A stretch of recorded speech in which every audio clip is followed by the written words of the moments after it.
Assalamualaikum warahmatullahi wabarakatuh. Bapak Ibu, kali ini saya akan membagikan sebuah informasi masih tentang rekrutmen CPNS, dan kali ini ada sebuah peluang formasi CPNS yang sedikit pelamarnya, tetapi ini menjanjikan sekali, yaitu analis konten media sosial.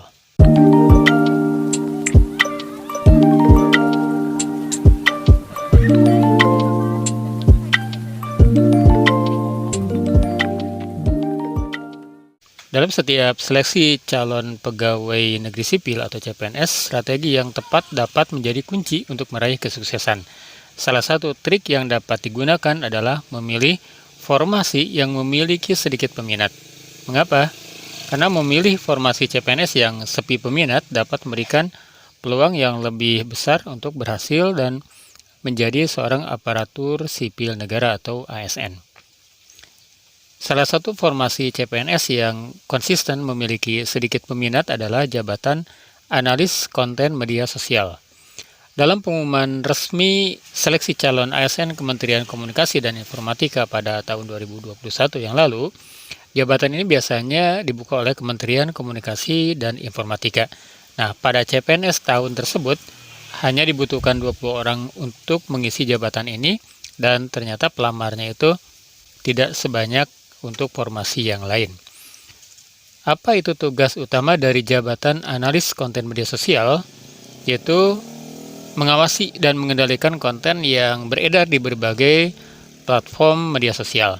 Ini termasuk upaya memburu konten-konten hoax dan materi yang melanggar peraturan di dunia digital. Dalam perkembangan teknologi yang semakin pesat, peran ini menjadi semakin penting untuk memastikan informasi yang akurat dan aman bagi masyarakat pengguna media sosial. Nah, bagi Bapak Ibu yang memiliki minat dalam dunia media sosial dan memenuhi kualifikasi jurusan, peluang untuk mengisi formasi analis konten media sosial ini sangat menarik. Kualifikasi jurusan kuliah yang dapat mengisi formasi ini meliputi S1 Teknik Informatika ya, kemudian S1 Teknik Komputer, S1 Ilmu Komputer, S1 Sistem Informasi, dan juga S1 Ilmu Administrasi Negara.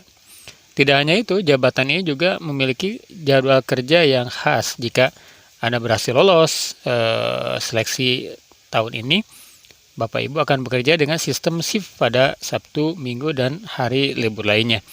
Waktu shift itu akan bergantian antara pukul 6 hingga pukul 14, kemudian pukul 14 hingga pukul 22, serta pukul 22 hingga pukul 6 pagi. Tahapan seleksi untuk jabatan ini melibatkan beberapa komponen. Setelah melewati seleksi kompetensi dasar atau SKD, tahap selanjutnya adalah seleksi kompetensi bidang atau SKB. SKB ini terdiri dari 3 bagian. Pertama, wawancara, kemudian praktek kerja, dan juga tes tertulis. Wawancara akan menguji pemahaman Bapak Ibu tentang pengendalian konten internet yang bermuatan negatif. Sedangkan praktek kerja akan mengajukan studi kasus seputar konten internet. Dengan bobot SKB sebesar 50% untuk tes tertulis, 25% untuk wawancara, dan juga 25% untuk praktek kerja, persiapan yang matang sangat diperlukan untuk berhasil dalam tahapan ini. Nah, sekali lagi, jika Bapak Ibu memiliki minat dalam bidang teknologi informasi, komunikasi, dan pengawasan konten di media sosial, formasi analis konten media sosial ini bisa menjadi peluang menarik untuk Bapak Ibu. Dengan persiapan yang tepat, pengetahuan yang mendalam, dan dedikasi, Bapak Ibu dapat meraih kesempatan menjadi bagian dari ASN yang berperan dalam menjaga integritas dan keamanan konten digital di era modern ini.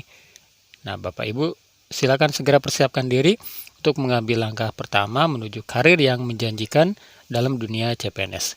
Demikian Bapak Ibu, informasi sedikit tentang pengenalan terhadap salah satu formasi yang sedikit di tahun sebelumnya itu sedikit pelamarnya, yaitu analis konten media sosial. Semoga bermanfaat, semoga berhasil. Wassalamualaikum warahmatullahi wabarakatuh.